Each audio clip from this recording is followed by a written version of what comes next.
Yesuusis na duukaa bu'aa, anis nama akka walitti qabdan isin nan taasisa.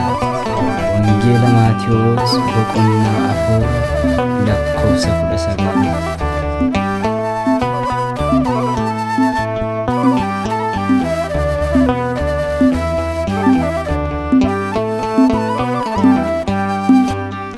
Nawantita garamana kete nagodiste barokirate nafilate bakato bukesa yagoftako aneso manvarsa.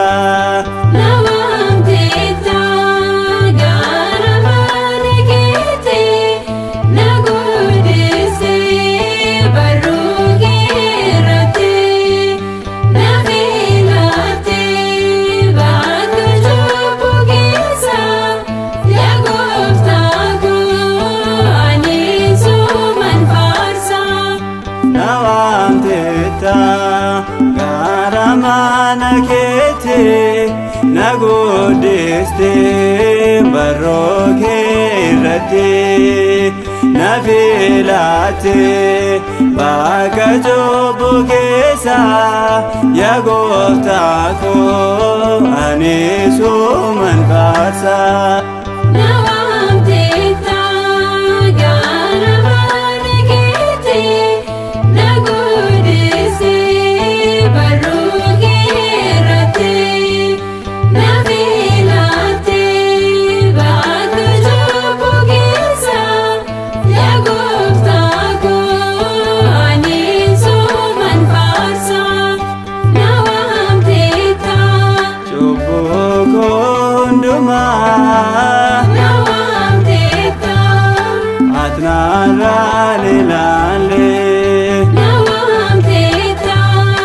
Naduka bujede nawamteta nakene amile nawamteta kiyokos nangete nawamteta duka sahirire nawamteta Kristos ifta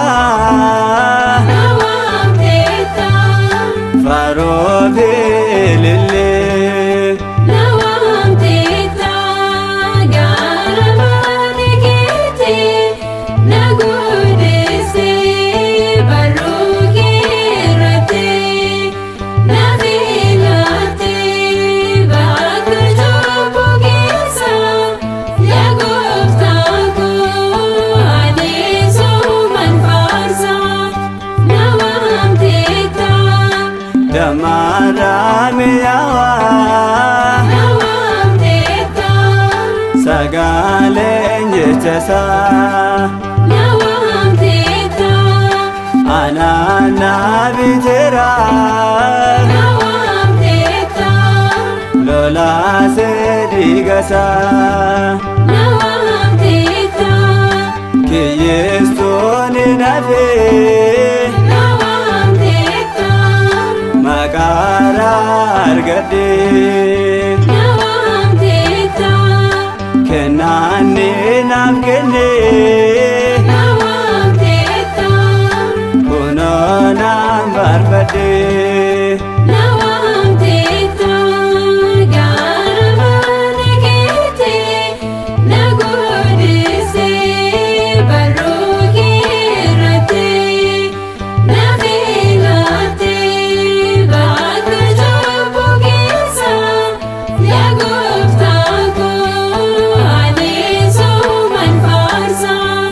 Nawamteta jalale ke ada nawamteta itina ilalta nawamteta meliko sirumu nawamteta jamate dabbata nawamteta ano hindagadu nawamteta wada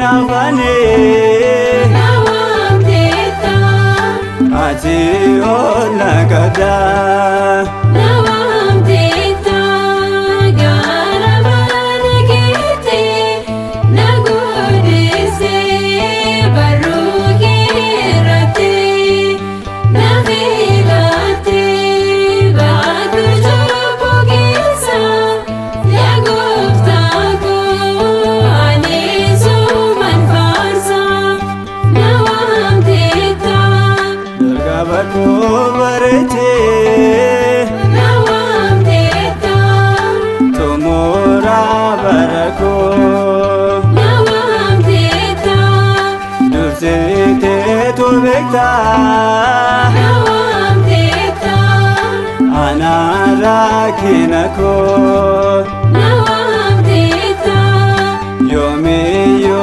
ilala Nawamteta ijisa garako Nawamteta tasana irgatu Nawamteta Kristos abanko Nawamteta Garavana kete Nagodese Barukirate Navigate Badu Jopogesa Yaguftako Anisu Manfarsa Nawamteta Garavana kete Nagodese Barukirate